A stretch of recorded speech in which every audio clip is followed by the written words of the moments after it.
First of all, good to see everybody. Thanks for coming out. Opening statement is that there's a lot of excitement right now here. A lot has to do with what happened on the ice in terms of improvements that we made from October to March, so the results that we've got late in the season, and also some of the things that have been happening in the program in this summer. For instance, 95% renewal rate is fantastic, and then the student section selling out in 3 minutes. I think that this says it sends a big statement on how our program and Big Ten hockey is received here on campus and in State College. So it's a wonderful thing for us. A lot of exciting things happening. Questions? You haven't obviously been able to get on the ice with your team, but what are you most excited about on the ice? And you mentioned take us off the ice, and obviously the Big Ten is off the ice. But what are you most excited about this team, about guys you brought in, and what your return is well? I think a little bit has to do with the guys we brought in. Obviously, we're excited about the 3 freshmen. All of them are going to help our program and help our depth. And we certainly add scoring touch with Scott Conway. We add grit and identity with James Robinson, and Eric Audio. He has a lot of great experiences, obviously internationally. Being a guy that wore a letter for the Finnish national team, he's got a lot of great experiences. So he's going to add a lot to us. But the reason why we're so excited is because of the distance that we came last year. We improved so much, and we achieved some great results at the end of the year. And for a program that's still in its infancy where we are, to have the results that we had at the end of last year is just really encouraging, and that's really how I think the players are thinking about it. You touched on it there with each of the freshmen, but can you walk me through how you think they'll be fitting in? How often you think they'll be using them? And obviously some of those guys have not really too much about, at least us, their style of play, things like that. Sure, I can tell you about their style of play, but in terms of how they're going to fit in, that remains to be seen. As you know, we're on the ice.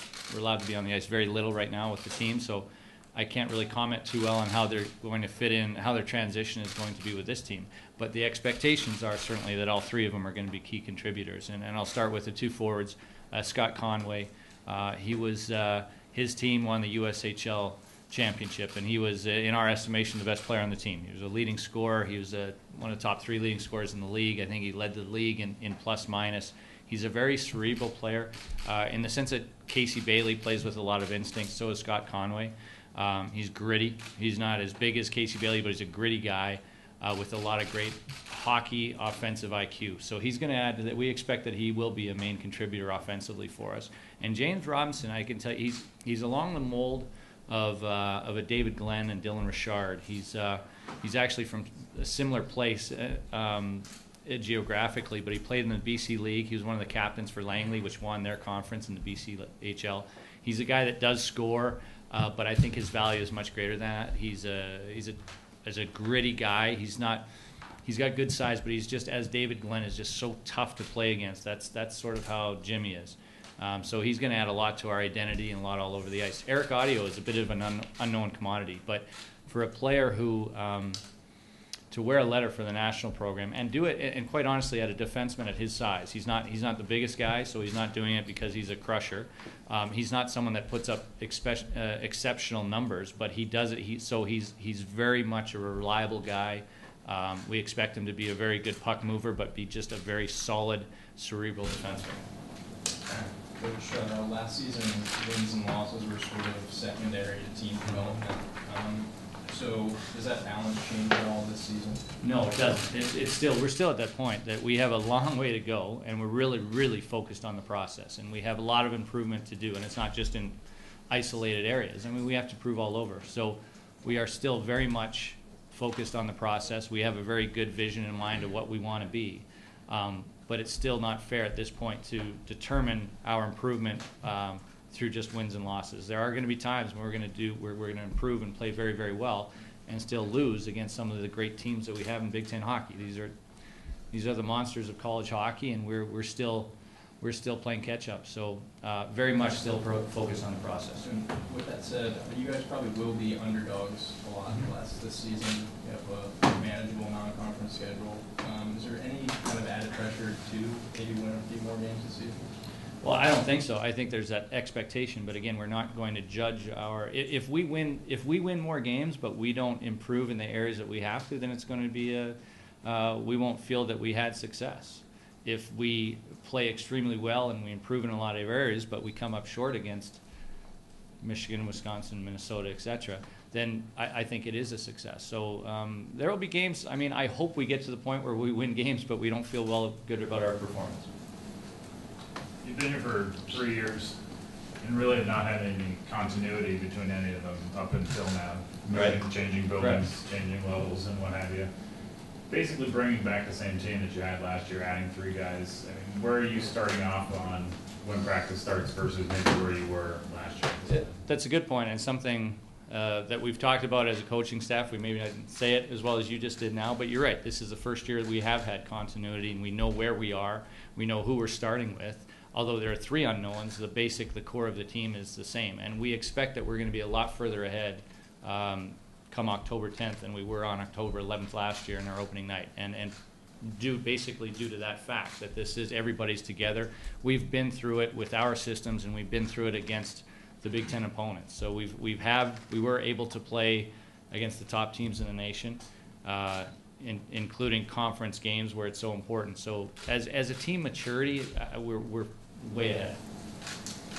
You talked about the freshmen coming in. What about last year's freshmen? Do you see anybody in particular taking a big step? It's interesting. I don't know if you'll get this answer. Some of you may know it, but everybody takes steps in different ways. I think Dylan Richard is really interesting to me. Although he did have surgery in the summer, he's a guy that he's such a valuable two-way guy, but he actually had more points than anybody else in Big Ten games, even though he didn't play in 3 games. So when you look at what he achieved and how he achieved it and the habits that he had, he's a guy that's setting himself up to be a guy that's earned the right to play in a lot of situations, and often that'll give rise to someone that's going to have a good season. Now he did have surgery, and we'll see how that goes, but he's one of those guys. I should have mentioned earlier that Zach Sarr also had surgery, but later in the summer, and so he's going to be out for. We don't see him coming back till after Christmas for sure. Maybe after that. So he had hip surgery. It's a tough loss because he's a guy that really improved at the end of the season. Obviously, he scored the biggest goal in our history. So that's too bad. He's in good physical shape if it wasn't for that. So unfortunately, we won't be seeing him. As for everybody else, I don't want to single out really anybody to say this guy as a freshman is due to pop, because you never really know. What did Dylan have surgery on? His shoulder. Okay, and then I know Eamon had surgery as well. Is he okay? Everything okay there? Yes, yeah, he's fine.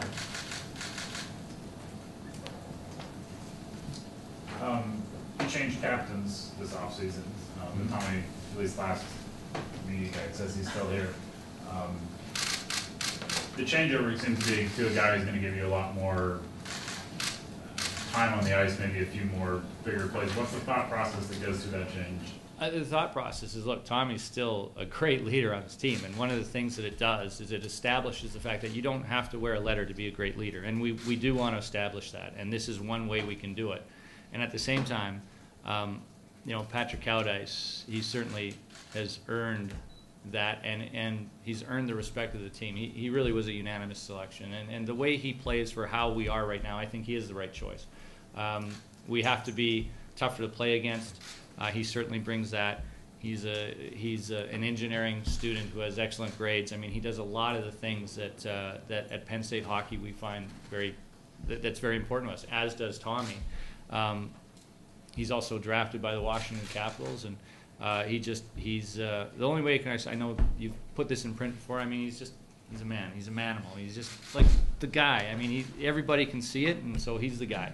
That's what we're going with. So does that have something to do with where you are in the program as much as what he brings to the table? Because it seems like Tommy was a good leader for that stage. Tommy was perfect. He was the best, and he still is. And Tommy's great to establish the fact that we don't need, you don't have to wear a letter to be a great leader. And he obviously is, and he obviously remains that way. And I think it really does set a great precedent that, hey, you don't have to have that letter. We want to have 27 great leaders. But with Patrick Cowdice, where we are now, trying to take the next step, I think it's an appropriate time to make a change. Was that a coach decision? Was that player vote? Was it a mix of both, or how does that work? It was player vote with the coaches agreeing with it. Were you happy then that your players sort of recognize that Cowdice is sort of the face of where you want them to be as a group? It certainly was no surprise. I mean, it was. I think he really had a tremendous year last year, on and off the ice, and earning the respect of the guys. And it certainly, we weren't, as a coaching staff, we weren't surprised at all. You said Big Ten Media Day that Matt Scott, obviously from a statistics standpoint, is a guy you would probably expect to start with back there. I know you haven't had much time with them on the ice, but what have you heard from the strength staff and whatnot about the steps he's made this offseason? Again, not a surprise at all. Matt Scoff is always ranked as among the very highest in terms of his work ethic and commitment. Commitment being to himself as an athlete, to Penn State University and our hockey program. So there's no surprise of how he's thought of and what he's doing. The reason for those comments were that we tend to, especially in that position, but really we're a program that we're result based. It's not so much that we're going to make decisions. Gee, I like this guy's style and this guy's style. We allow players to be who they are, and judge them on their results. And if you look at Matt Scoff, he had every one of our wins last year. He has the highest save percentage and lowest goals against, and by a significant margin. And coupled with the fact that he's such a popular teammate, he's such a good teammate, and has such high standards of work ethic and commitment. He has absolutely earned the right to start. That doesn't necessarily mean that it's going to stay that way. He has to perform this year. But going into the season, he absolutely has earned that right. So, judging by that, he will be, as you said, at the end of last season, will be your starter for Correct. top 10. Yes, he will. Penalties were sometimes an issue for you, especially in the early part of the season last year. Coming back and watching the tape, I know there were times when you guys were getting the signals and definitions from officials based on maybe what some of the rules were, but after you went back and had summer to sort of look at what you can do to clean up penalties, besides just, guys being more disciplined, what are some of the things you were able to do? Yeah, a lot of things. So first of all, I want to sort of clarify that we're not blaming the refs at all. We were, in terms of the continuity, this is also the first time that we're coming back with an officiating staff that we have been with. So I think a process was us learning for Big Ten officials how things are called. So we're ahead of the game that way. To answer your question, one of the biggest, I guess, disappointments or reasons for that is I think we killed 7 majors, or not killed them. We had 7 major penalties, yet our opponents had 0. So we were not on 1 5-minute power play all year, whereas we had to kill 7 of them. I mean, that's significant. That in itself is very, very significant. So we expect that the difference between power play goals scored is going to be hopefully a plus on our side, but certainly we're going to improve in that area. And I think if you're looking for one statistic right off the hop that's going to help, that will be a big. And the rest of the Big Ten, how do you see that stacking up? Is it going to be tougher than it was last year? Yeah, you know what? I think it's going to be, there's going to be more parity. I think it's going to be closer. I think obviously if you look at Minnesota, what they did last year actually is very impressive. They lost a few guys, some very big names who signed early, and then they came out. They were the #1 ranked team for the majority of the season, and they did it with the hardest strength of schedule. They were the only team ahead of Penn State with a tougher strength of schedule, so we can certainly respect what they did. And they ended up losing in the championship game. So it's very difficult to have a better season. Yet I think that they are extremely I think they're very happy with what they have coming back. They're going to be very tough to beat. So far and away, do they deserve the #1 ranking at this time? Absolutely, without question. But every other program in the Big Ten, and that's what makes it so exciting, has a tremendous history, has a lot of success, whether it was nationally in the CCHA or the WCHA. And their goal is to get better just like ours. So with Penn State getting better, I really hope to see a lot more parity. But at the same time, you play in the Big Ten with these hockey programs that you're going to be playing someone great every night. It's just the way it is. A couple of your leading scorers from 2 years ago, David Glenn and Max Gardner, didn't necessarily do what they could have statistically last year. Do you anticipate any kind of a bounce back season? Yeah, I do for both. I think, though, that it's really important when you talk about David Glenn having a bounce back season. If you look at, we were a team that I believe we were -49. in goals scored. So as a team, we're negative 49. So we have excellent hockey players on this team. They were minus 20. And we had one player that was plus, and he was plus 3, and that's David Glenn. So that might be the most amazing stat that we've had all year. So when you say a bounce-back season, if we can get the same thing out of David, if we can get a plus season out of David Glenn like that, I mean, that's a pretty phenomenal season. So by no means do I want to say he needs a bounce-back season, because I actually thought in many ways he was tremendous. We do expect more offense from him because of what you said, because of what happened 2 years ago. And Max Gardner is the same. He went through some injuries, which I think was a big factor in that. And if he can come back healthy and get in a groove, we would love to see him continue. We'd love to see him get back on the offensive side. Sort of along the lines of what Ben was saying earlier, this is like the first season that you've been here without some kind of like fanfare, with some sort of like announcement or some kind of first. Like, how does it feel just to maybe sort of have that behind you? Yeah, it feels good. I think it's obviously something necessary, and it's something that's very fun to go through. How many guys don't want to be a part of the first game at Pagul Ice Arena, or the first Big Ten game? I mean, there's a lot of firsts that we're very exciting to be a part of. At the same time, I'm not sure we handled it great. I think and maybe it's tough. Maybe that's a little too much to expect. But it's really we really try in this program to be in the present, and that is sometimes difficult when you keep looking ahead to working so hard for that opening and looking forward to what's it going to be like the first Big Ten game, etc. So I think that it is nice that we don't have that we are. It's put it this way: it's much easier to stay in the present. In the off-season, Princeton had its job reopened, and Keith Fisher was reportedly one of the applicants for that. Were you concerned that you were going to lose him? And I'm glad to have him back.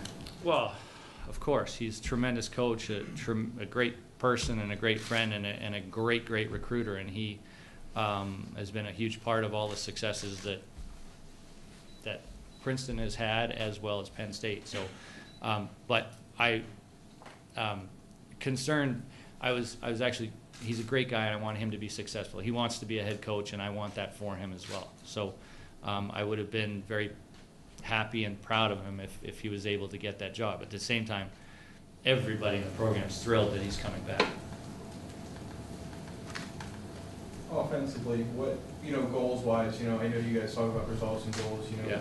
Starting out, what are some of the goals you have offensively this year? And maybe you weren't able to either accomplish because of the youth and having to still build things last year or whatever, Well, the goals are the results. So there's other things that we have to do in terms of process for that. But the results that you're talking about, scoring 2.2 goals a game is not enough. And there's a few things that can happen. Obviously, we'd like to see our power play better. More than that, we'd like to see that we're on the power play more than penalty killing. So that's just one aspect right there. There are things that we can do in our control that you might not read them in the box score, but that they're going to be a factor in us producing offense, or at least generating opportunities. So 2.2 goals isn't enough. We expect that to elevate. We think that the players that we brought in will help, but we also think that by playing on the same page is going to help as well. So it's a lot of areas. It's not just one or two things. How about guys you expect to do that? I mean, what guys are you looking at to raise that production? You know what? I hope it's a surprise. I think there's the obvious ones that you guys know. If you look at what Scheid and Goodwin did, and everybody, just to mention David Glenn a couple of years ago, we do have players that you can anticipate that we should do very well offensively. If Casey Bailey scores 15 goals or 10 by Christmas, I don't think anybody's going to be shocked. But at the same time, it can come from a lot of different areas. I think Luke Uha, for the number of games he played last year, generated a lot of offense. That came a little bit. He's a great puck moving guy, but that was a bit of a surprise. So I'm sure there's going to be surprises this year. It could be a guy like Mikey Williamson. It could be anybody. So we're certainly not going to pigeonhole guys right now. We're going to see what kind of summer they had, and if they've changed their game, and allow them to have offensive success. You had 5 or 6 guys go to NHL camps over the summer, development camps. Some drafted, some not. Mm-hmm. What have you kind of seen from them, even just coming back, or heard from them coming back, on how they've been able to take their game to that Sure. I can tell you every one of them had a very positive experience. They probably learned, they all said that they learned things. Some were a little different. Some were surprised to find out that the areas that we stress were very similar to certain teams. And at the same time, if you look at, just for example, Eric Scheid, I think that it's interesting. He said that he learned how he would have to play consistently to be able to play at that level. And for the limited amount of time that we've been on the ice with the team so far, he definitely looks like he just added a little bit of a step. And sometimes that's what an NHL camp can do. It can give you a lot of confidence. So everybody had a great experience. They probably learned different things, but I'm sure their confidence is greater because of it. Do you see that being something that can kind of help in adding to that leadership role? They come back with maybe a new set of things that they hadn't experienced before? I think more so, not necessarily a new set of things, but it really reinforces when you have similar, when they can see that at the NHL level, it's those are the habits and objectives that we stress here as well. I think it adds to a lot of buy-in, and that happened. A few examples of players came back and said, geez, they stress this just as much and things like that. So I think it does add to the leadership because it definitely adds to buy-in. When the players come back, it's obviously development for them, but do you quiz them and maybe try to get something from them to use with your program for the rest of the team? Absolutely. We ask I like to ask the guys what they learned and what was stressed, so absolutely. You had a guy like Conway, the team, and you talked a little bit about him being such a dominant scorer in the USHL. Yeah. Just having him coming in with a winning mentality, Yeah. super competitive in that league, your team especially. Does he bring some of that to this group? Certainly we hope so. That's part of a recruiting process. So we take that into consideration. So it's not just the individual skills. There are a lot of intangibles that we look at. And coming from winning programs, we do feel that's important. And we seem to be getting that. He's not the only one, but certainly to be the top team in the USHL is tremendous for us. And we hope that people that have been around that environment, it's addictive, as you probably know. And to get guys that are addicted to winning is a very good thing. Same applies for Audio over in Finland. I think his team won a championship as well. Yeah, and he's had obviously his experience, or even you can expand on that because he's had some great experiences internationally as well. So that plays a part of that as well. And Jimmy, I mean, James Robinson has been a captain, and his team has had success in the BCHL, and it all plays together. With Audio being a Finn, having that European style and influence, do you see that being something that's a little different for some of those guys to experience?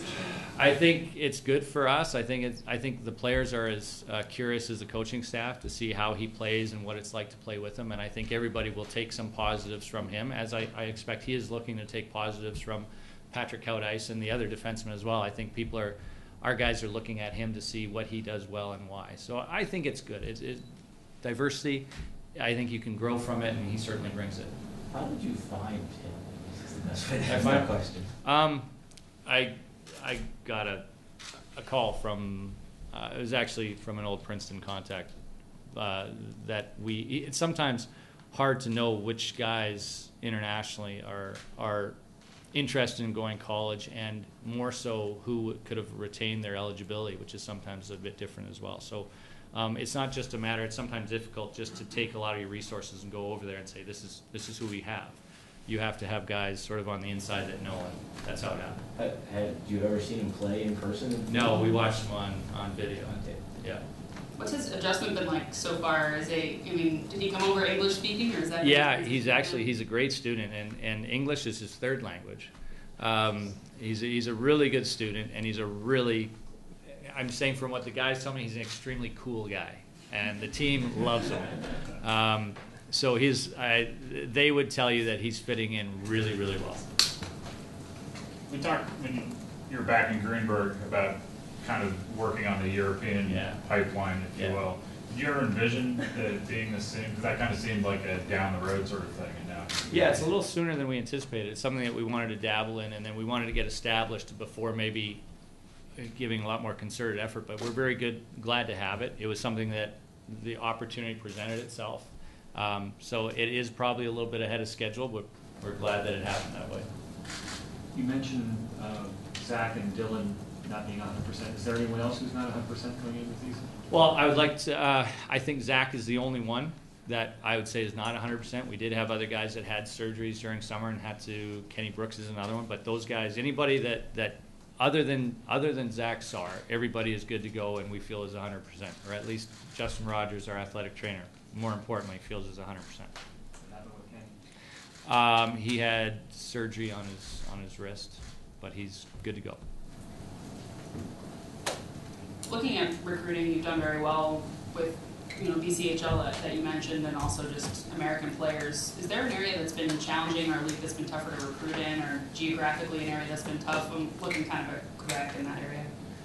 It's interesting because there's two different factors. There's the Canadian Major Junior Leagues, in which it's tough to get people out of Quebec because the Quebec Major Junior League is so prevalent. However, one of the advantages of the Big Ten Conference is that it's educating a lot of people north of the border of not only what's available and what great atmospheres and colleges are available, but educating them on the rules to stay NCAA eligible. So yes, those areas are difficult, but I anticipate they'll be getting easier because largely due to the Big Ten network and the Big Ten Conference.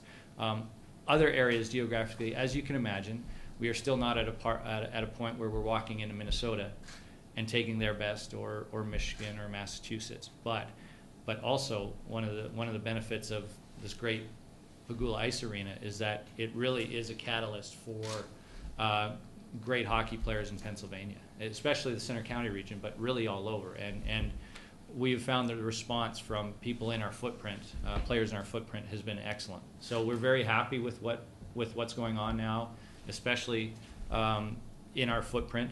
And that's something that's very important to us.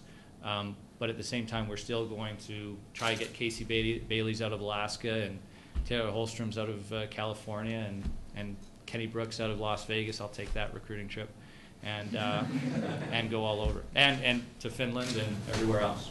Does it help just having the rapport of the guys on the team going home, and because you get a kid that's maybe up in the Minnesota area and things like that, sharing the experiences, a lot of just coming word of mouth for the team?